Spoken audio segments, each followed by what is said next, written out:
name is Caitlin, and today we are making an 1860s braided little girl's dress.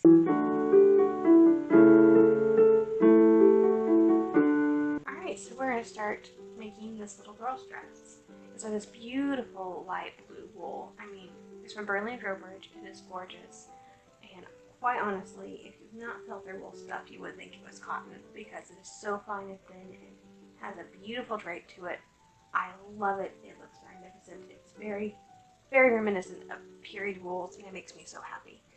So, first start with the skirt. I've already drafted the bodice and mostly cut it out. I haven't cut the lining yet. We'll do that together. And I think I've drafted the sleeves. I totally guesstimated on those. I still gotta cut the lining to those too.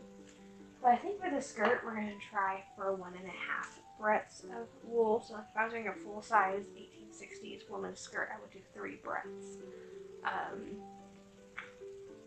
I think we're going to go with, it's about 55 inches, so it's going to be a little less than 90 inches, about 80 inches wide, which is excessive for 1830s, but I think I got 1830s by brain because that's all the baby stuff and all the little girl stuff we've worked on so far is 1830s, but that's, I think, closer to 1860s and 1850s, so I think we're good. I'm going to cut it 25 inches long. The little girl's mom says that her waist to knee is 17.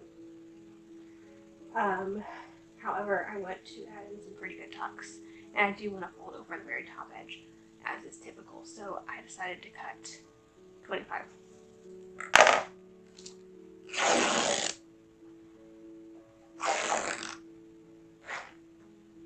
Okay. There's my half breadth. We are going to do some really pretty braiding on this.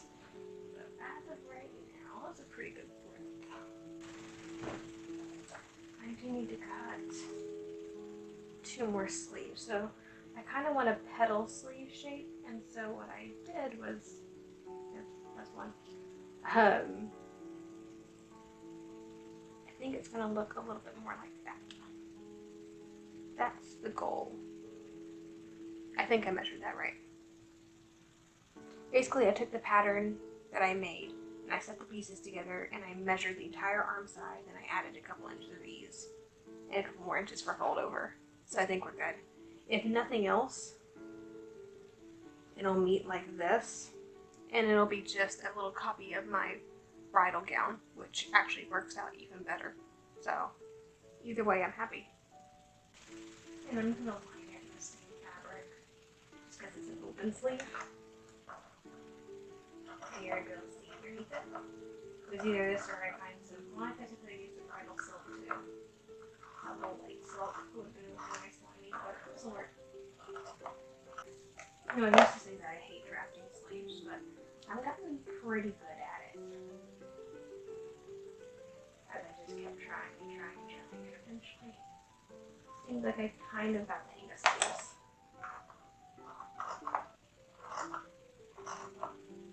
Alright, so here with the skirt, I stitched it together. I went ahead and added the facing, even though I have not actually sewn the facing. But we're going to start out with some tucks, which is not part of the original plan, but here we are. So I want to make this usable for not only the flower girl, but also for my kids eventually. And I don't know how tall my kids are going to be. And so I definitely want to add some tucks, just to make sure that everything was going to fit. Really, whoever wanted to wear this, we could take it out, the tucks out if need be.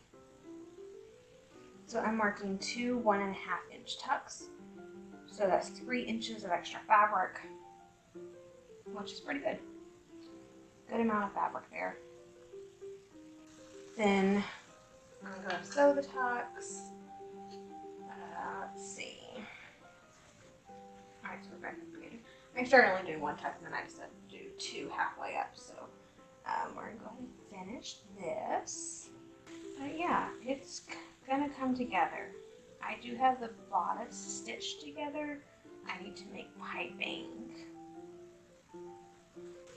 And let's see. The bulk of the time on this is really going to be trimming the skirt. That's going to take, I think, the most amount of time. So I'm kind of just trying to get to that point, which after I do the tucks, I will be ready for that. Well, I am going to go ahead and sew on the facing. I figure that's a good thing to do now. And then we'll be ready for the skirt decoration. I think I am going to, I wasn't originally planning on braiding the bodice too. I was going to maybe do a little bit on the sleeves and then just the skirt. Well, I think I've decided I'm going to do a little bit on the neckline. And so I think I'm going to do a drawstring neckline just to make sure it's going to fit a variety of people. And so instead of doing piping on the neckline, I'm going to do a binding. And I think I can just do a little simple braid on the binding. I found an original. That one also has a waistband that is braided as well, which we're not going to do a waistband, but because the little girl that's going to be wearing this time, she's 3, so I don't want to like overwhelm her with a really long-waisted garment. But if my child happens to be longer waisted or is a little bit older when she wears this gown, then she might need a waistband. So I'm going to save some fabric for a waistband. And if that day ever comes, and if I do need to add a waistband, then I can add the braiding to the waistband at that point. Alright, I'm ready to go sew some tucks. Alright, so I have a little bodice here. And as we discussed, I'm going to bind the neckline, not pipe it, so I can put a little drawstring through it. I'm also going to put a drawstring through the waist, and so I've seen piped waist with a drawstring. So I guess I could have done a drawstring on the top, but that was, sewing more piping, which I didn't want to do. So we're going to do it this way instead. I'm still considering, actually I'm not anymore, I already have this sewn on. Never mind, I was considering putting bretelles on the bodice, but I knew there was something else I was supposed to do before I sewed this piping by machine. Oh well. So no bretelles. And this is the binding. I don't think I want to do buttons or buttonholes. I considered it. But I think we're going to do hooks and eyes. I also debated just doing the drawstring, having those just be the closers, which I might do. That must work. I was originally thinking buttons and buttonholes just because it would match the ring bearer's outfit, since it has the buttons and the buttonholes. But because I want this to be useful for a variety of size girls, I don't really want to make something as permanent as buttonholes on a dress, so I think we're going to do hooks and eyes. Or just leave it at the drawstrings, which will probably be the easiest thing. Okay, so I am working on trimming out the sleeves. So I just stitched the sleeves together and we're putting the braid on them. So my theory here is I'm kind of copying an original as far as they did this on the neckline. And so I just figured let's just do the same thing on the sleeves.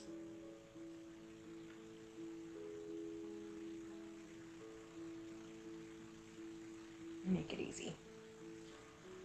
So I've been marking, let's see, each loop is 1 inch, and between the loops is ½ inch. So I've just been marking it just like that.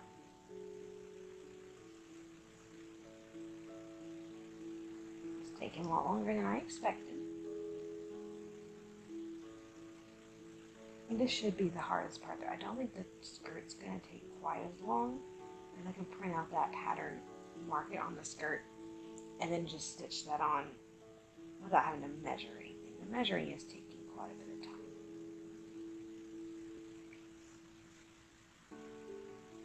Okay, that should be plenty to take me to that corner. Okay.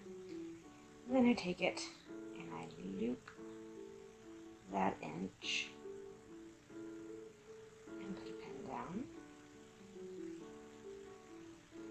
the second pen that's not being used. So yeah, it's just basically making loops. And I tried doing it just directly on the garment without doing this separately, like actually measuring and everything on the garment. And that was not looking good, so we're doing this instead. This off. So now it's time to actually sew this on. So, I already did the neckline. I did the neckline exactly the same way.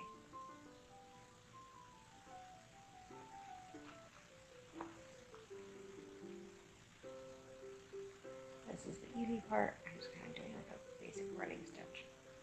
And then I go down to the bottom of the loop.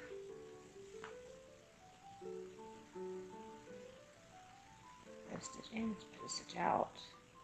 Go up to the top of the loop. Make sure I catch both pieces. Go in between loops.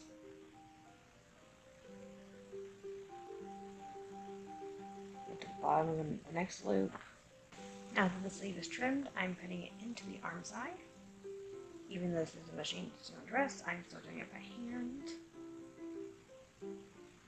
Mostly because I like the look of hand put in sleeves. I feel like it's not as stiff as a machine sewn. There tends to be a lot more movement when you sew it by hand. And I found a lot of originals, even on machine bound dresses or machine sewn dresses, will still hand sew the arm side. And so it's just something I've gotten the habit of doing.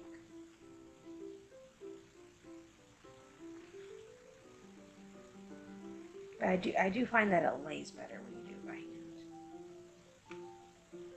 So I'm just using not a particularly small back stitch, but you know, a back stitch.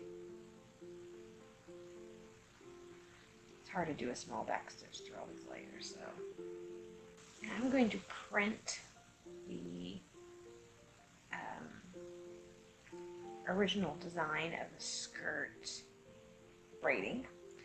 That way I can use a transfer pencil to put that on the skirt, and then I can just sew the braid to the skirt that way. So bodice is done. It's cute little braidedness. It's adorable. So yes, at this point we're going to work on the skirt. Then trim the skirt, and then we can put this whole thing together. All right, the skirt braiding. I don't know how long this has taken me, but it is a very long time, and I don't think I'll be braiding any other dresses anytime soon. Oh my goodness. I tried doing part of it by machine, and I realized it was just hard to get it to look nice, I guess, because I needed to use my hands to hold the braid in place, and I wasn't cooperating. So I was like, well, I guess I could like hand, you know, baste it in, and I realized, well, if I'm gonna baste it in, I might as well just sew it in by hand. So here we are.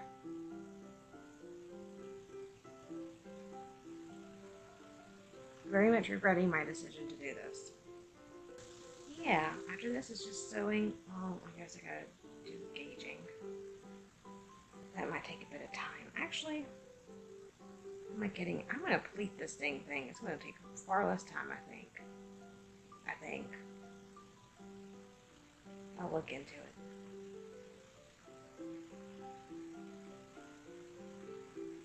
Although I think most of the dresses I've seen that are braided have been gauged. I'll see if I can find a couple of examples of some pleated ones. If I can find some examples, that's what we're doing. Pleating takes me far less time. And it's less stitch work too, so I don't mind gauging the very back.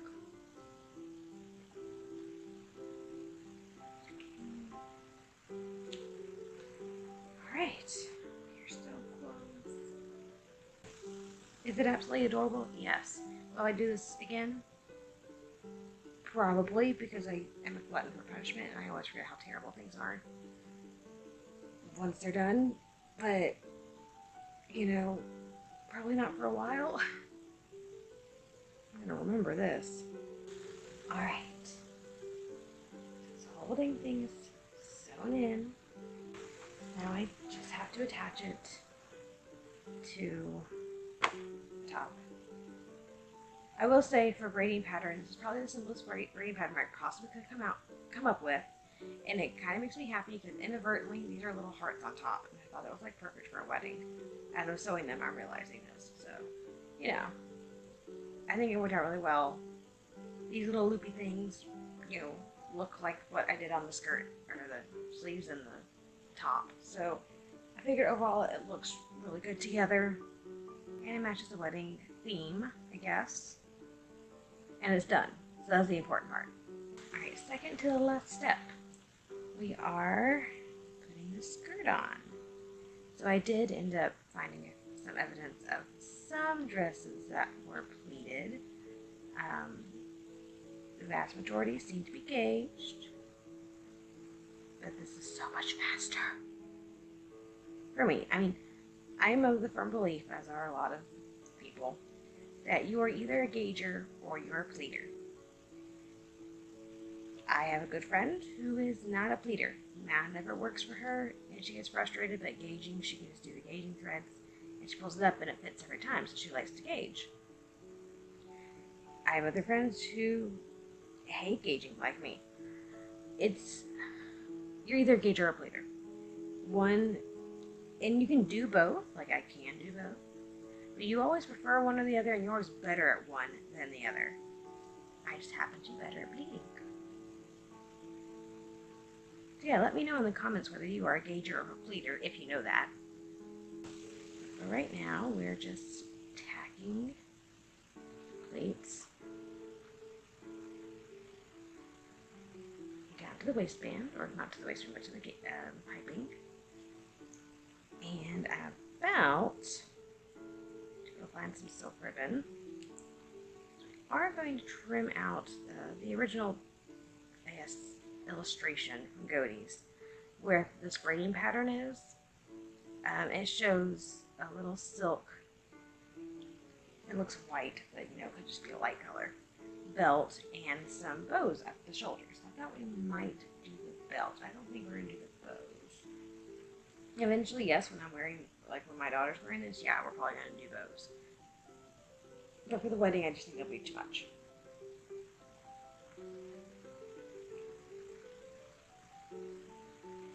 If it was a period style wedding, then I could say, yeah, we'll go ahead and do that.